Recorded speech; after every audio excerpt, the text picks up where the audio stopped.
এই যে 10 কাঠা জমি, মালিকের চাওয়া হচ্ছে 22 লাখ।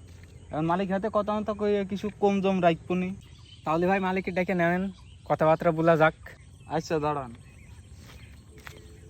তারিক সাহেব, 20 লাখ টাকার জমি 22 লাখ টাকার পাটি নিয়ে নিচ্ছি। আপনি কম করে 20,000 টাকা ধরেন কম রাখবেন, আর 1,80,000 টাকা আমার পকেটে ঢুকছে। আসসালামু আলাইকুম। ওয়ালাইকুম আসসালাম। ভাই এটাই মালিক। তাহলে এটাই মালিক? জি। তাহলে এই মালিকের সাথে আমি একটু সাইডে যাই, একটু কথাবার্তা বলে আসি। আচ্ছা সাইডে যাবেন? আচ্ছা যান। ভাই জমির দাম কত দিচ্ছেন? 22 লাখ। হুট মিয়া, আমি জানি না জমির নাম 20 লাখ, আপনি বলছেন 22 লাখ। দালালের কত দিচ্ছেন? 2 লাখ। শোনেন ভাই, আপনিও জায়গা বেচবেন, আমিও জায়গা কিনবো, আমাদের দুজনের মাঝখানে দালাল রাখার দরকার নেই।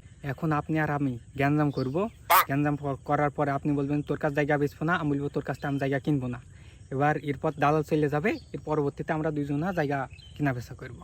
আচ্ছা ঠিক আছে ভাই। এই তোর কাছ থেকে জায়গা কিনবো না। এই এই এই এই, এই ভাই ভাই ভাই, আপনারা মারামারি করছেন কেন? এই তোর কাছ থেকে জায়গা কিনবো না, যা।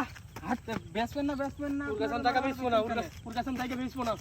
জায়গা বেচবেন না তাহলে আমাকে নিয়ে এনেছেন কেন?